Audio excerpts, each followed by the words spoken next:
Officials in the Russian regions are calling on the population to enter into contracts with the army and volunteer to go to war against Ukraine. Some of them promise additional payments or credit holidays, while others organize raids on migrants who have received Russian citizenship but have not registered with the military. In almost all regions of the Federation, summonses are massively distributed with the requirement to appear at the military registration and enlistment office for data verification.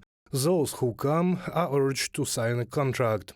So local authorities try to fulfill a plan lowered from above for the number of so-called volunteers.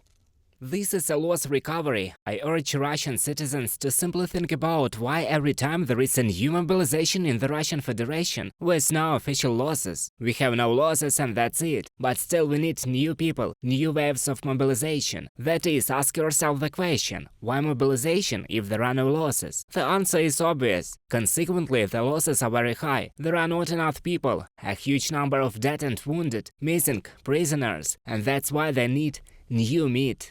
The Russian authorities are trying to recruit to participate in a full-scale war against Ukraine foreigners too. In Armenia and Kazakhstan they distributed online ads for those wishing to enter the contract service in the Russian army. The hunt is also on migrants without Russian citizenship.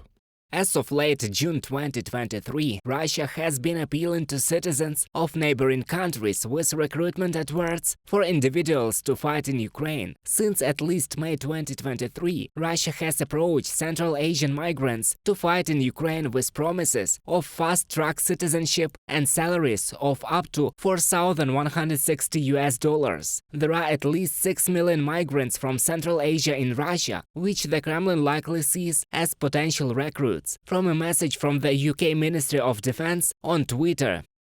Moscow is not limited to citizens of neighboring countries. According to the Cuban Ministry of Interior, Russia launched a human trafficking network, the victims of which were forced to fight against Ukraine. The scheme affected both Cubans who are in Russia and those who live in their own country. Cuba's enemies are promoting distorted information that seeks to tarnish the country's image and present it as an accomplice to these actions that we firmly reject. Cuba is not part of the war in Ukraine. It is acting and it will firmly act against those who within the national territory participate in any form of human trafficking for mercenarism or recruitment purposes, so that Cuban citizens may raise weapons against any country. From a publication on the website of the Ministry of Foreign Affairs of Cuba. Employees of Russian regional administrations admit in conversations with their subordinates about what threatens to disrupt the plan for the recruitment of contract servicemen, whether they be Russian citizens or foreigners. According to them, a big mobilization is coming and another tightening of responsibility for desertion and non-registration of the military. Information about the future new call for war against Ukraine is also confirmed in the main intelligence directorate of the Ministry of Defense of Ukraine.